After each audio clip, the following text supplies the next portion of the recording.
दिल में विराजे जो गुरु के चरण, प्रज्ञा का होवे पोषण भरन।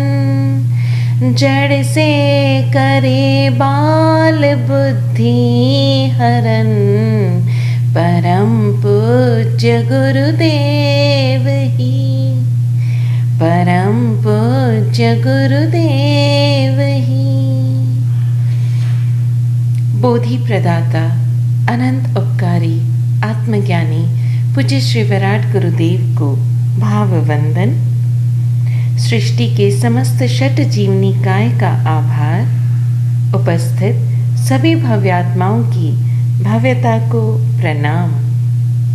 सबसे बड़ा वार परिवार, और आज का ये जो वार है, सप्ताह का वार है मंगलवार, ये अपने आप में सारे प्रश्नों का उत्तर है। तो पहले हम परिवार शब्द को समझ लें। परिवार में वार के आगे परि उपसर्ग लग रहा है। संस्कृत भाषा में जो परि उपसर्ग है वो काम आता है चारों ओर से। जहाँ पर भी ये उपसर्ग लगाया जाता है उसका अर्थ होता है चारों ओर से, अच्छी तरह से, पूर्ण रूप से।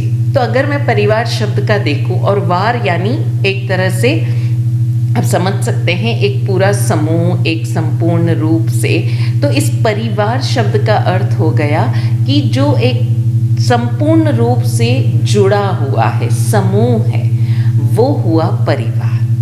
अब वार, सप्ताह का वार, और आप देखेंगे कि ये सप्ताह के जो वार है ना, रवि, सोम, मंगल, ये सब किसी न किसी ग्रह से जुड़े हुए हैं। और आप अगर किसी भी एस्ट्रोलॉजर के पास जाएं या किसी भी कुंडली विशेषज्ञ के पास जाएं तो आप जानते हैं कि हर ग्रह जो है वो किसी न किसी रिश्ते से जुड़ा हुआ है ना।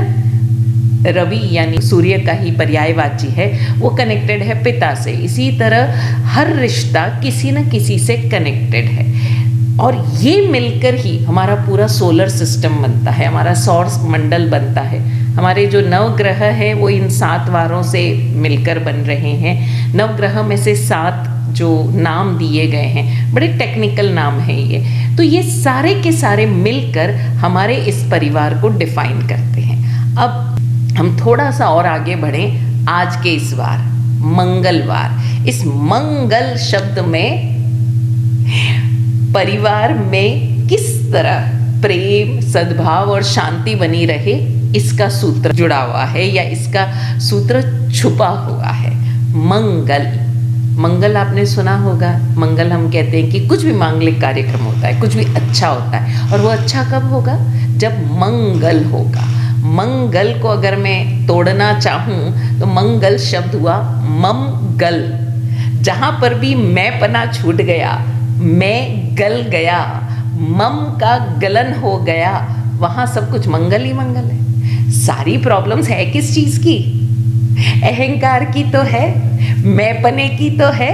तो जब मम का गलन हो गया तो मंगलवार हो गया, है कि नहीं? और ये मम का गलन यानी मैंपने का गलन जहाँ जिस परिवार में हो गया, जहाँ परिवार में सभी एक दूसरे की सुख सुविधा के बारे में सोच रहे हैं, एक दूसरे की प्रोग्रेस के बारे में सोच रहे हैं, एक दूसरे को प्यार देने के बारे में सोच रहे हैं, यानी जहाँ पर भी मैंपना नहीं है रिश्तों में, वहाँ हर रिश्ता अपने आप में खिल रहा है, प्रगति कर रहा है, और हर रिश्ता एक दूसरे को सहयोग कर रहा है, हर रिश्ता एक दूसरे को आगे बढ़ने में मदद कर रहा है। फिर उस परिवार में कोई भी प्रॉब्लम शेष रहेगी नहीं ना। सारी प्रॉब्लम है तो इस मैं की ना। तो मंगलवार आपको क्या सूचना दे रहा है कि भाई मम का गलन कर दो, मम को अपने जीवन से, मैंपने को जीवन से साइड में कर दो, मंगल हो जाएगा। तो पहला सूत्र कि परिवार में रहना है तो मैं को सबसे पीछे रखो, मैं को गला ही दो, और जब मैं को गला दोगे तब क्या बचेगा? हूँपना, यानी हमारा अस्तित्व तो रहेगा। ऐसा नहीं है कि हम झुक जाएं, जो सामने वाला बोल रहा है मान लें, नहीं। यहाँ हमें समझना होगा कि जहाँ पर भी मैं मम गल की बात कर रही हूँ, मैं पने के गलन की बात कर रही हूँ, अहंकार के विसर्जन की बात कर रही हूँ, मान के घमंड के हटने की बात कर रही हूँ, उसका अर्थ है कि जहाँ पर भी हमारा ये भाव आता है मैं सही हूँ, मेरा ये कहना है, मुझसे पूछो, मैं ये कहूँगा, मैं ये करूँगा, जहाँ पर भी इस मैं पने को इम्पोज किया जाएगा, आरोपित किया जाएगा, फिर वो चाहे अभिभावक पीढ़ी हो चाहे संतान पीढ़ी हो, दोनों में से कोई भी पीढ़ी हो, चाहे पति हो चाहे पत्नी हो, चाहे बड़ा भाई हो छोटा भाई हो, जहाँ पर भी ये मैं पना आएगा वहाँ मामला गड़बड़ हो जाएगा। तो पहला सूत्र हम याद रखें, परिवार में अगर मस्त होकर जीना है, मस्त का अर्थ भी बड़ा प्यारा है, हम मस्त को क्या मस्ती से जोड़ लेते हैं, मस्त का अर्थ बड़ा प्यारा है, हमारे जो हिंदी के शब्द है ना उसमें बड़ा गहरा रहस्य छुपा हुआ है। मस्त कब होंगे, जब मम का अस्त हो जाएगा, है कि नहीं, बड़ा प्यारा शब्द। मैं पने का अस्त हो गया, मैं पना ही हट गया, तो जब हम सब साथ रह रहे हैं, एक अनुबंध के साथ रह रहे हैं, और अगर मैं जैन दर्शन की भाषा में कहूँ तो हम परिवार में ये जो रिश्तों में जी रहे हैं ना, माता पिता दादा दादी बच्चे बहू ननद जेठ जेठानी, जितने भी रिश्ते आप याद कर सकते हैं, ये सारे के सारे रिश्ते ऋणानुबंध है, हमारे पूर्व जन्म के ऋणानुबंध है। जो भी धर्म, आप जैन धर्म के अलावा भी आप कोई भी धर्म उठाकर देख लीजिए, जो भी पूर्व जन्म की बात करता है और पूर्व जन्म में विश्वास करता है, वो आपको ये बता देगा कि ये जो आपके रिश्ते हैं ये सब स्वयं आपने चुने हैं, और ये आपके पिछले जन्म के ऋणानुबंध हैं, यानी पिछले जन्म के आप ही के चुने हुए रिश्ते हैं, आप ही के चुने हुए लोग हैं जो इस जन्म में आपके वो कर्म के कर्जे चुकाने के लिए आपसे जुड़े हुए हैं। अब देखिए, मैं ज़्यादा डिटेल में कोई कर्म फिलॉसफी की बात नहीं कर रही हूँ, लेकिन एक सिर्फ इतनी सी बात कर रही हूँ कि जब ये आपके सारे रिश्ते ऋणानुबंध हैं, यानी आपके पुराने जन्म के कर्जे हैं जो आपको चुकाने हैं, तो भाई आप अपने ज़रा बिजनेस फैमिली में आसपास देखो, अपने प्रोफेशनल ग्राउंड्स पर देखो, कर्जा देने वाला ज़्यादा मान सम्मान पाता है या कर्जा लेने वाला? कर्जा जो देता है, जो सबको कर्जा देता है, जिसको आवश्यकता है उसको वो कर्जा दे रहा है, उसको समाज में किस दृष्टि से देखा जाता है? सम्मान की दृष्टि से। अरे वाह, ये आदमी सबको दे रहा है। लेकिन जो कर्जा लेता है उसको हम कैसे देखते हैं? एक हीन दृष्टि से, है ना? अरे भाई, इसके ऊपर कितना कर्जा है। तो बस रिश्तों को भी इसी तरह से समझ लो कि जो भी इस ऋणानुबंध में, इन कर्जों में जो जितना ज़्यादा देने का भाव रखेगा, क्या दे सकता है? प्रेम दे सकता है, मान सम्मान देगा, सुविधाएं देगा, सहयोग देगा, प्यार देगा, अवसर देगा। जो कुछ भी देने वाला जो भी होगा वो हमेशा सभी से बिना मांगे मान सम्मान पाएगा, आदर पाएगा, प्यार पाएगा। क्यों? क्योंकि वो दे रहा है। कर्जे चुकाने हैं ना रिश्तों के, तो कर्जा जो चुकाता है उसमें जो देने वाला है उसका सदैव मान सम्मान होगा।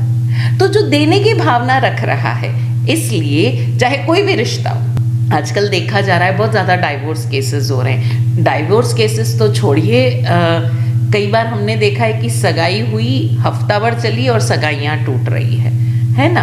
क्यों टूट रही है? क्योंकि अहम आड़े आता है, ईगो आड़े आता है, और हर मतलब उस रिश्ते में जो दो लोग हैं वो हमेशा दूसरों से बस लेना चाहते हैं। उसने मुझे समय नहीं दिया, उसने मुझे अटेंशन नहीं दिया, उसने तो मेरी कोई वैल्यू ही नहीं रखी। ये जहाँ पर भी पाने का भाव है वहाँ पर रिश्ता टूटता है। क्यों? क्योंकि हम देना नहीं चाहते।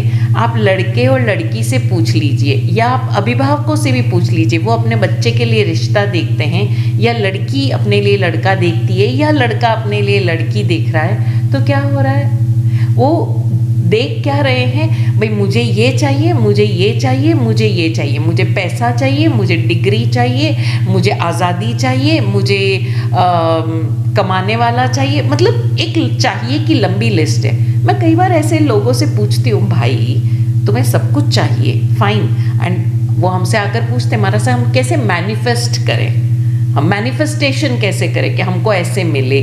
और इस मैनिफेस्टेशन के चक्कर में और इस चाहिए के चक्कर में, क्योंकि 5-10 चाहिए लड़की या लड़के के होते हैं, 5-10 चाहिए उनके पेरेंट्स के होते हैं, 5-10 चाहिए समाज के बनाए हुए नियम कायदे कानून हो जाते हैं, और ये चाहिए की लिस्ट भाई साहब इतनी लंबी हो जाती है कि कई बार उम्र गुजर जाती है। और मैं कई बार उस जिसको ये चाहिए होता है ना, लड़का या लड़की, मैं उनसे पूछती हूँ, मुझे एक बात बताओ, तुमने इतनी लंबी लिस्ट तो दे दी कि मुझे ऐसा होना चाहिए, मुझे ऐसा चाहिए, मुझे ऐसा चाहिए, तुम क्या देने के लिए तैयार हो?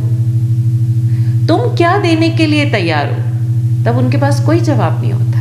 भाई लड़की कहती है मैं कमा रही हूँ, तो वो तो मेरी कमाई है। लड़का कह रहा है कि मैं कमा रहा हूं ना, तो उसको अपनी आज़ादी छोड़नी पड़ेगी, मैं घर का खर्च चला रहा हूं, उसको आज़ादी छोड़नी पड़ेगी। और ये एक दूसरे से चाहने के कारण हमें क्या देना है हम भूल जाते हैं। और रिश्तों में यही होता है, जो लेनदार होता है ना, उसकी कभी वैल्यू नहीं होती। आप देखो, पेरेंट्स भी अगर ये अपने बच्चों से मान सम्मान मांगते हैं, आदर मांगते हैं, सुविधाएं मांगते हैं, जिम्मेदारियां मांगते हैं, हमने बहुत कर लिया अब तुम हमारी जिम्मेदारी उठाओ, आप जब मांगते हो तब अपने आप आपका लेवल नीचे हो जाता है। सीधी सी बात है, जो देनदार है उसका हमेशा हाथ ऊपर, जो लेनदार है फिर वो चाहे प्यार मांगे, चाहे सहयोग मांगे, चाहे सुविधा मांगे, चाहे इज्जत मांगे, मान मांगे, सम्मान मांगे, आदर मांगे, जो भी मांग रहा है, जो सेवा भी मांग रहा है। आजकल एक बड़ी वो चीज़ हो गई है कि ये इवेंट वालों ने बड़ा वो लंबा बना दिया है कि माँ बाप को भगवान मान के उनकी पूजा कराई जाती है। अरे जहाँ परस्पर प्रेम और सम्मान ही नहीं है, वहाँ आप कितनी भी दिखावे की पूजा कर लो, कितना भी दिखावे के लिए परंपरा से रोज प्रणाम कर लो, लेकिन प्रेम ही नहीं बन पेगा। और हमारे परिवारों की सबसे बड़ी परेशानी, अगर मैं एक लाइन में कहूँ, तो रिश्तों में प्रेम सूख गया है। हम आइडियलिस्टिक जीवन जीना चाह रहे हैं, हमें वो साधु साध्वी वैसे प्रवचन अच्छे लगते हैं जिन प्रवचनों में बच्चे नहीं दिखाई दे रहे हैं, पेरेंट्स दिखाई दे रहे हैं, और वो प्रवचन कर रहे हैं माँ बाप भगवान से ऊपर है, उन्होंने तुम्हें ये जन्म दिया। अरे बाबा, उस जीव को, जैन दर्शन को समझो या हिंदू दर्शन किसी को भी समझो, उस जीव को मनुष्य जन्म लेना ही था। आप सौभाग्यशाली हो कि उस जीव ने आपको निमित्त बना दिया। धन्यवाद उस जीव का। उस जीव ने आपको सौभाग्य दिया है, आप भगवान नहीं हो गए, उस जीव के माध्यम से आप निमित्त बने हो। कितने सौभाग्यशाली होंगे वो माँ बाप जिनके कुल में महावीर, कृष्ण, राम जैसे लोग जन्म लिए। उसके लिए उन्हें भी तो दशरथ और कौशल्या बनना पड़ा, उसके लिए उन्हें भी तो सिद्धार्थ और त्रिशला बनना पड़ा, उसके लिए उन्हें भी तो देवकी और वसुदेव, नंद और यशोदा बनना पड़ा। हम ये तो देखें कि हमारे भीतर क्या क्वालिटीज़ हैं, आप वो बन जाइए, आपके बच्चे अपने आप राम, कृष्ण, महावीर, महापुरुष बन ही जाएंगे। हम क्या कर सकते हैं? तो हम सेकंड सूत्र याद रखें कि रिश्तों में हमेशा देना सीखें, प्रेम दिए, विश्वास दें, सहयोग दें, सुविधा दें, अवसर दें। और आज के ज़माने में सबसे बड़ी चीज़ जो यंगस्टर्स कहते हैं, हमें स्पेस दें, हमें स्पेस दें, हमें सोचने समझने प्रगति करने के लिए स्पेस दें। आपने हमें पढ़ाया लिखाया, वो आभारी हैं। आपने उन्हें एक्सपोजर दिया इस दुनिया के शहरों के, गांवों के, ये जो सीमाएं थी, मर्यादाएं थी, आपने उससे परे उनको दुनिया देखने के लिए भेजा। धन्यवाद आपका। अब जब आपने उनको इतना विराट आकाश दिया है तो उस आकाश में उड़ने की आज़ादी भी तो दो। उस आकाश में उड़ने की, उस उड़ान भर कर इस विराट दुनिया को देखने की आज़ादी भी तो दो। तो आज़ादी दो। जब आप वो आज़ादी दोगे, जब आप उनके परों पर, उनकी योग्यताओं पर भरोसा करोगे, विश्वास कीजिए, आपको कहना नहीं पड़ेगा कि आकर हमारा सम्मान करो, वो स्वयं आपके लिए झुक जाएंगे। धन्यवाद कि आपने मुझे ये अवसर दिया। धन्यवाद कि आपने मुझे इस लायक बनाया कि मैं इतनी ऊंची उड़ान भर सका। धन्यवाद, वो आपको स्वयमेव देगा। इसके लिए आपको कुछ करने की आवश्यकता नहीं होगी। इसके लिए आपको उन्हें ये बताने की आवश्यकता नहीं होगी कि हमारा आदर सम्मान करो, हमें सुविधाएं दो, हमारी जिम्मेदारी उठाओ, हमारी सेवा करो। वो स्वयं उठाएंगे। दूसरा सूत्र याद रखना, रिश्तों में देना सीखना है, लेना नहीं। लेना तो बाई प्रोडक्ट है। एक बात बताइए, आप जय किसकी बुलाते हैं, धन्य किसको कहते हैं, देवता को या लेवता को? देवता कौन? जो देने वाला है। और लेवता कौन? जो लेने वाला है। यानी देनदार का महत्व है, लेनदार हमेशा हेय दृष्टि से, नीची दृष्टि से देखा जाता है। अब डिसाइड आप करो भाई कि आपको देनदार बनना है या लेनदार बनना है। तो सीधी सी बात है कि हमें, दूसरा सूत्र, हमें देनदार बनना है, देवता बनना है, लेवता नहीं बनना है। अब जो लेवता होगा वो क्या करेगा? वो हमेशा मांगेगा।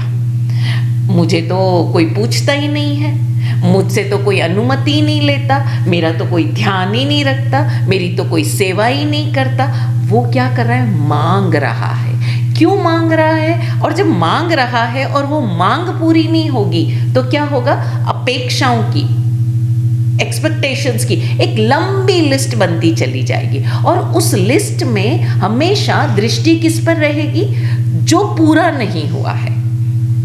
जो पूरा हो गया कि भाई बच्चों ने हमारे लिए ये किया, उस पर किसी की नज़र नहीं जाएगी। जो उन्होंने नहीं किया उस पर नज़र जाएगी। और ये केवल बच्चों की बात नहीं है, ये पति पत्नी की भी बात है, ये भाई बहनों की भी बात है, ये माता पिता की भी बात है। और जो मध्य की पीढ़ी है ना, यानी जिनके माँ बाप जीवित हैं और जिनके बच्चे पोते पोती जन्म ले चुके हैं, और बीच की पीढ़ी है, उनकी भी ये प्रॉब्लम है। ये रिश्ते में हर जगह की प्रॉब्लम है कि जहाँ पर भी हम मांगेंगे तो एक्सपेक्टेशंस की एक लंबी लिस्ट बनती चली जाएगी। तो सिंपल सी चीज़ है, मांगना छोड़ें। और जहाँ कहीं मांग उठती है ना, अपने आप को बोलो, क्या है भाई तू मांगी लाल है, मांगता ही रहेगा।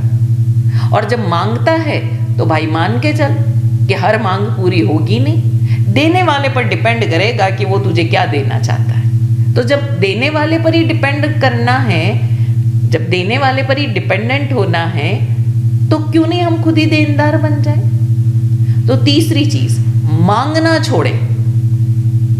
सोच लो, अपने आप को जितना जलील वर्ड बोल सकते हो बोल दो। कैसा है, सारे दिन मांगता रहता है, अच्छा लगता है तुझे मांगना? ना जी, मैं मांगने वाला नहीं। और मांगने वाले का हाथ हमेशा ऐसे ही रहेगा, दीनता रहेगी। आप जब जब नोट करना, आप जब जब मांगोगे ना, आप में दीनता का भाव आएगा, आप में डाउट आएगा। और उस दीनता से क्या होगा? आपकी आत्मशक्ति कमजोर होगी, आपके भीतर का कॉन्फिडेंस, सेल्फ रिस्पेक्ट सब आप खुद खत्म कर रहे हो, कोई और खत्म नहीं कर रहा है। तब आप क्या बोलते हो? वो मुझे रिस्पेक्ट नहीं देता। अरे बाबा, आप अपने आप को रिस्पेक्ट दे रहे हो क्या?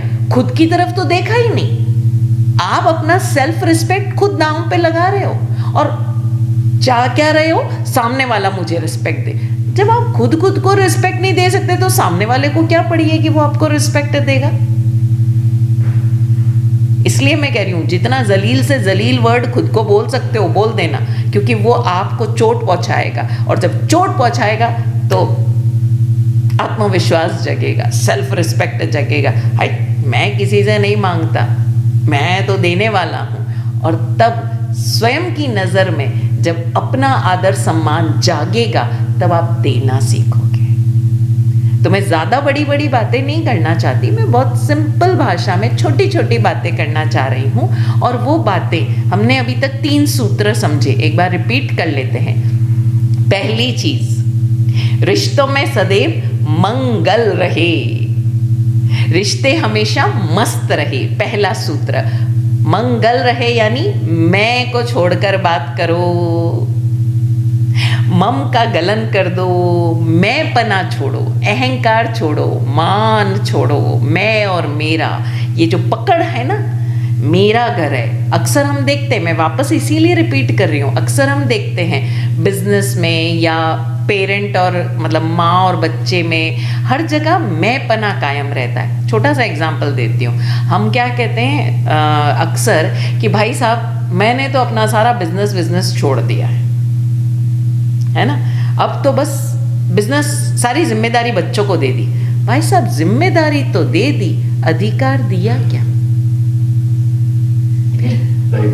बहुत बड़ी महत्वपूर्ण बात है। आप जिम्मेदारी तो दे देते हो, अधिकार दिया क्या? जैसे ही बेटे ने एक डिसीजन लिया जो आपके हिसाब से नहीं हुआ, उसको बोलोगे हाल तो बिजनेस मारे नाम है, बिजनेस अभी तो मेरे नाम है, भाई तू कौन होता है? अभी बहू को सारी जिम्मेदारी दे दी घर की, एक दिन बहू ने सब्जी आपके पसंद की नहीं बनाई, अभी तो मेरा घर है। जिम्मेदारी आप दे देते हो, अधिकार नहीं देते हो। और फिर बच्चे क्या करते हैं? अधिकार छीनते हैं। जब आप उन्हें जिम्मेदारी दे रहे हो, अधिकार नहीं दे रहे हो, वो छीनते हैं। हम जिम्मेदारी छोड़ देते हैं लेकिन हम अधिकार नहीं देते। या तो जिम्मेदारी भी मत दीजिए, आप सब निभाइए, और या जिम्मेदारी दे रहे हैं तो अधिकार भी दीजिए। तो रिश्तों में मैं को छोड़ना बहुत ज़रूरी है। और ये मैं छोटी छोटी चीज़ों में इतना उभर के आता है, ऐसे वो कहते हैं ना सांप की भांति फुफकारता है छोटी छोटी बात, कि भाई यहाँ नहीं, हमें यहाँ जाना है। अरे ज़्यादा बड़ी बात तो छोड़िए, बच्चे किसी दिन बाहर जाने का प्लान बना लेते हैं, या पत्नी कहीं बाहर जाने का प्लान बना लेती है और पति को नहीं कहकर उसने सास को कह दिया, मेरे से तो पूछा ही नहीं, ऐसे कैसे प्लान बना लिया। वो बेचारी पति को पूछ लेती है तो सास मुंह फुला लेती है। आजकल तो हमारी कोई इज्जत ही नहीं रह गई है, बच्चे अपनी मर्जी से जब मर्जी आए, बस हमें तो लास्ट मोमेंट पे आके कह देते हैं हम जा रहे हैं। भाई पहले डिसाइड तो कर लो कि किस किस को पूछना है। 10-10 साल हो गए बहू को घर में आए हुए, जिम्मेदारी वो सारी निभा रही है, लेकिन अपनी मर्जी से उसे ये चुनने तक का अधिकार नहीं कि उसे जाना कहाँ है। अच्छा, जाते वो अपनी मर्जी से, मैंने कहा ना, फिर वो अधिकार छीनेंगे, क्योंकि उनके पास इतना समय नहीं है। उनके पास इतना समय नहीं है कि वो हर किसी से पूछते बैठे कि भाई मैं करूं क्या, मैं करूं क्या, मैं करूं क्या। आजकल निर्णय बहुत फास्ट लेने पड़ते हैं, डिसीजंस बहुत फास्ट लेने पड़ते हैं, और ये छोटी छोटी बातें घर में, वो कहते हैं ना, नाव में छेद का काम करती है, और ये छोटी छोटी बातें उस परिवार की नाव को डुबोने का काम करती है। अरे क्या हो गया बाबा, इतना तो भरोसा करो कि जो इतने सालों से इतने अच्छे से जिम्मेदारी निभा रहा है, और जिम्मेदारी आपने दे दी, कहीं एक आध गलती हो गई, अरे आप हो ना, आप हो ना उन्हें ठीक करने के लिए, आप हो ना उन्हें संभालने के लिए। उनका कोई निर्णय गलत हो जाए, आप पीछे नींव की तरह खड़े रहो, बैकबोन की तरह खड़े रहो, लेकिन मैं और मेरा पना छोड़ के, ये आसक्ति का भाव छोड़ के, ये परिग्रह का भाव छोड़ के। सबसे बड़ा परिग्रह है, अरे आपने साड़ियों की संख्या में कमी कर ली, ड्रेसेस की संख्या में कमी कर ली, लेकिन ये अधिकार की संख्या में कमी की क्या? तो अगर वाकई अपरिग्रही होना है तो कपड़े चाहे जितने पहनो, भोजन चाहे जितना करो, मस्त होकर, लेकिन भाई जरा इन चीज़ों पर अपनी पकड़ छोड़ो। और जैसे ही आप पकड़ छोड़ोगे ना, आप देखोगे आप इतने हल्का फुल्का महसूस करोगे। तो पहला सूत्र, मैं और मैं पने को छोड़ना है, मंगल, मस्त होना है, मैं का अस्त करना है। दूसरा सूत्र, देवता बनना है, देना सीखना है, लेना नहीं, लेवता नहीं। और तीसरा, मांगना नहीं है, अपेक्षाओं की, एक्सपेक्टेशंस की जो लिस्ट है उसमें कटौती करनी है। मेरे ख्याल से ये 3 सूत्र हर रिश्ते में, चाहे आप अपने बच्चे के लिए लड़की देखने जाओ या लड़का देखने जाओ, या एक युवा अपने लिए लड़का या लड़की देखे, लाइफ पार्टनर देखे, पति पत्नी, सास बहू, बेटा बाप, जेठ जेठानी या छोटा भाई बड़े, आप किसी को भी देख लो, अगर ये 3 चीज़ें आप कर सकते हो तो हर रिश्ता सुखद होगा। और चौथा सबसे महत्वपूर्ण, हर रिश्ते में प्रेम निशर्त हो। तू मुझे मान देगा तो मैं तुझे प्रेम करूंगी। अरे वो तो मेरी तरफ देखता ही नहीं है, तो मैं उस पर क्यों प्रेम रखूं? ये तो फिर गिव एंड टेक बिजनेस हो गया। प्रेम सदैव निशर्त ही होता है। अरे उसने मेरी तरफ देखा या नहीं देखा, उसने मेरी सेवा की या नहीं की, उसने मुझे महत्व दिया या नहीं दिया, उसने मुझे धन्यवाद दिया या नहीं दिया, उसने मुझे प्रणाम किया या नहीं किया, मेरा प्रेम, मेरा आशीर्वाद सदैव तुम्हारे साथ, मेरी दुआएं सदैव तुम्हारे साथ। वो मुझसे बात करे ना करे, प्रेम हमेशा रहे। अगर घर में ये प्रेम सरिता अपने पूरे उफान पर है, पूरे बहाव पर है, तो यकीन जानिए किसी घर में कोई परेशानी आ ही नहीं सकती, और आएगी भी तो हंस हंसा कर निकाल लेंगे। मैं एग्जाम्पल देती हूँ। एक घर की बात है, तो बहू आई और उसने मम्मी से कहा, मम्मी आप, मतलब अपनी सास से कहा, मम्मी आप चाय बना दो। आई घर पे और चाय बना दी। अब सास चाय बना कर ले आई। लकीली उस समय घर में उस जो लेडी है सास की बहन आई हुई थी, यानी उस लड़की की मासी सास। तो उसने कहा, हैं तेरी बहू आती है तेरे को ऑर्डर करती है, चाय बना के देती है, चाय बना दो मम्मी आप, क्यों वो खुद नहीं बना सकती? तू सुबह से घर में काम ही तो कर रही थी। थोड़ी देर बाद वो, उसके चेहरे पे भाव तो बदले सास के, लेकिन थोड़ी देर बाद जब बहू आई, उसने चाय का घूंट पिया। अरे मम्मी आपके हाथ में जादू है, अमृत है, जब तक मैं आपके हाथ की चाय नहीं पीऊँ ना, मेरा तो दिन ही नहीं गुजरता, बस आप चाय पिला दो, मैं खाना पीना सब। उसने जो जम के चाय की तारीफ की, अपनी सास की तारीफ की, बस आप आते ही मुझे चाय देते हो, ऐसा लगता है कि मेरे को तो आपने है ना एक दवाई की गोली दे दी, मेरी सारी थकान उतर गई। जिन शब्दों में बहू ने, अरे बहुत कैजुअली, उसने सुनाने के लिए नहीं, वो हमेशा ही ऐसे अपने सास से बात करती थी, जिन शब्दों में उसने बात की, सास का चेहरा खिल गया और वो जो मासी सास थी वो देखती रह गई। फिर जब बहू चाय के कप वगैरह उठा के रखने गई तो सास ने कहा, सुन मुझे सब्जी दे दे, मैं सुधार दूँ। अरे मम्मी आप मासी के साथ बैठकर बातें करो, खाना मैं बना लेती हूँ।